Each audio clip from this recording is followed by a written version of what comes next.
Welcome to Jinka home theatres. Last 2 days లో నేను ఒక సైట్ విజిట్ చేశానండి. ఆల్మోస్ట్ మా ఊరు నుంచి 700 కిలోమీటర్స్ ఉంటుంది. ఊరు పేరు మూలలంక. ఇది ఏలూరు డిస్టిక్ కిందకి వస్తుందండి. సైట్ ఓనర్ పేరు వెంకటేశ్వరరావు గారు. వాళ్ళ అబ్బాయి జగదీష్ గారు రెఫర్ చేసింటే మన వరకు వచ్చింది. ఇంత మంచి site. Almost 1 full day journey చేసి వెళ్ళామండి. నేను డైరెక్ట్ సైట్ కి వెళ్ళిన తర్వాత అక్కడ ఓనర్ వాళ్ళ brother Chandrashekar sir and owner వాళ్ళ చిన్న అబ్బాయి పవన్ సాయి ఉన్నారు. నాకు సైట్ మొత్తం చూపించారు. అక్కడ స్కెల్టన్ లో ఏమేమి వర్క్ చేయించాలి అండ్ వైరింగ్ ఎలా లాగించాలి అని మొత్తం ఎక్స్ప్లెయిన్ చేశానండి.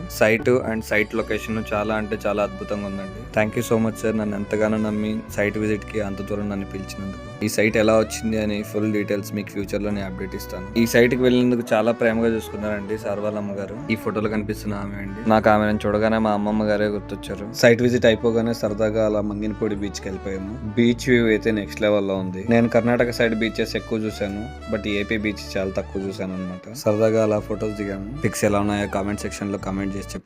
రిటర్న్ లో మోపిదేవి అనే ఊర్లో సుబ్రహ్మణ్యేశ్వర స్వామి టెంపుల్ కి వెళ్ళామండి. సింగరాయ కొండలో శివాలయం చాలా అద్భుతంగా ఉంది. దగ్గర 116 లింగాలు ఉంటాయంటే ఇక్కడ. అక్కడ వెళ్ళాక చాలా ప్లెజెంట్ గా అనిపించింది నా మనసుకి. నెక్స్ట్ అదే ఊర్లోనే వరాహ నరసింహస్వామి టెంపుల్ ఉంది. అక్కడ కూడా వెళ్ళి దర్శించుకున్నాము. చాలా అంటే చాలా సూపర్ ఉంది. రిటర్న్ లో గండి క్షేత్రంకి కూడా వెళ్ళాము. రీసెంట్ గా గుడి రూపురేఖలు మొత్తం మార్చేశారు. ఇప్పుడు ఉన్న టెన్షన్స్ కదా అనేసి రిటర్న్ లోనే చూసుకుంటూ వచ్చేసాము. జింకా హోమ్ థియేటర్స్ మాది కాదు, మనది.